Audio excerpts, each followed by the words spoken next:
And normally on National Signing Day, frankly, in a state where there are two SEC teams,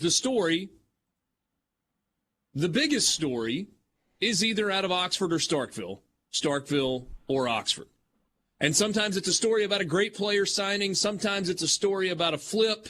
Sometimes it's a story about a great overall class. Sometimes it's a story about disappointment on National Signing Day.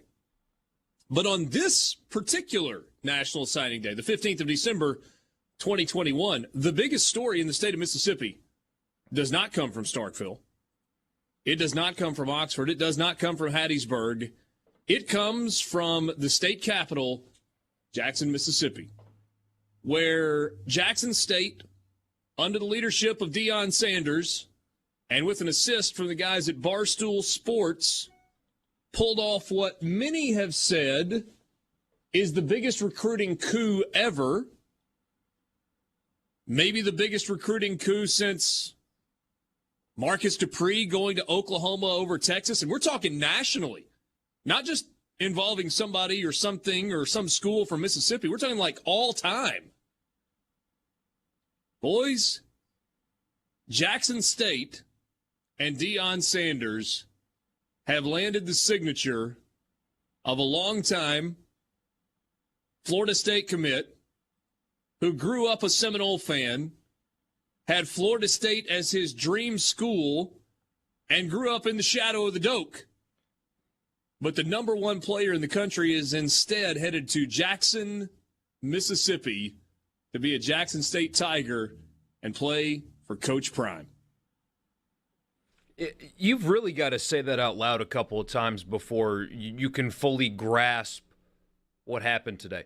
This isn't the number one defensive back in the country, although he is that too. But this isn't the number one signature at the FCS level.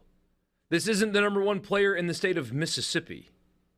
Or the state of Florida, for that matter, where he's from. The number one college football recruit in the United States of America. The number one player in the country. No caveats. Jackson State. Cornerback Travis Hunter, the number one ranked player in the country in this signing class, is headed to Jackson State. Mike says good for Jackson State, but please don't frame it as recruiting. You can frame it however you want to, man, but this falls under the recruiting umbrella. It's recruiting. And if we were talking about Ole Miss or Mississippi State landing the number one player in the country, we would be talking about recruiting. Yeah. Now, has the we game need changed? to clear. Absolutely. We do need to clear one thing up, and I'm speaking from a pretty impeccable source on this one. Barstool Sports is owned by a gambling company. The NCAA would never allow an NIL deal from a gambling company. So when we say Barstool Sports, that's at this time. And now, am I not saying that there's Barstool sponsors athletes already by the hundreds through their own NIL fund, but the idea that they put together some massive $1 million package is inaccurate. I promise you, my source on this is good. No, I believe you. I mean, Okay. I certainly believe you on that front. So what happened? How'd Jackson State get this kid? It's one thing. It's really simple. And Deion Sanders. I've seen a lot of people, understandably so, I guess, but I have seen a lot of people suggest that this signature shows that there's a seismic shift coming in college football and that FCS level programs are going to start signing kids like this moving forward. And with all due respect to Hugh Jackson, who is now a head coach at an HBCU, this is because of Deion Sanders, and a credit to Deion Sanders only. He is Coach Prime. Coach Prime. He is one of the most electric professional football players of all time. He still has a brand. He's been out of the game for how long? 20 years. And he still has his nickname and his brand. The gravitas, if you will, the pull that he has cannot be matched by anybody else. This isn't a sign of a seismic shift in the sport. This is a sign of just how influential Deion Sanders is. It's not anything else. I mean, you talk about Tennessee State has Eddie George. Eddie George is a great all-time Hall of Fame football player, but he's not Deion Sanders. Deion Sanders is a brand in and of himself, and again, there are going to be NIL opportunities for Travis Hunter. I don't want to get that twisted, but I think Deion was able to sell a vision. You know, if we're going to talk about the positive stuff, sell a vision of what a athlete of that caliber would mean to a school like Jackson State and to a conference like I think that's what he sold this kid on. Now, are there other things going on in the background? Of course. But this is recruiting, and I'm not Mike Farrell from Rivals, and it's not my first day covering the sport. So I know that, you know, those things have been going on behind closed doors since time immemorial. But I do believe that in every recruitment, there are some moments of this is what you sell the kid on. I think that's what the kid was sold on, being the first. Yeah.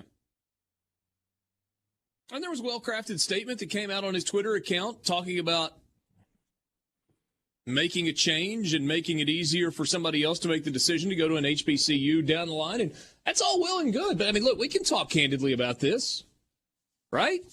Mm-hmm. Of course he got whatever he's going to get. Of course he did. Good for him. But it does beg a question, though. Would we say that if it was State or Ole Miss? Yeah. I would hope so. Would? I mean, I would. Yeah, that's how this is going down now. I mean, that's what's so mystifying to me. And thank goodness for Jimbo Fisher for being honest. Apparently, he's on Fine Bond right now. And Jimbo is laughing, saying there were a lot of NIL deals going on before all this was going on. They just weren't legal. Nobody talked about it. Thank you, Jimbo, for just telling it how it is. Right. There are players. I say this every year. There are players on both SEC rosters in this state that got money to attend the schools in which they do. And that has always been the case, and that will always be the case. Now it's just above board to some degree, although a lot of NCAA rules are being broken still in the NIL era. That's how this is. But that's how you should do it. You either play the game or the game plays you, right? Yeah. I mean, I don't care that. I mean, we got people on the text line. He was bought. He wasn't recruited. I don't care. There are a lot of players on your roster that were bought. That's recruiting. That's what you have to do. Not always, but that's recruiting. There are players on Ole Miss and Mississippi State that were bought. In every SEC school, maybe not Vanderbilt, that were bought. Maybe. That's how this is. This is recruiting. We are now seeing the underbelly become the above belly. That doesn't make sense.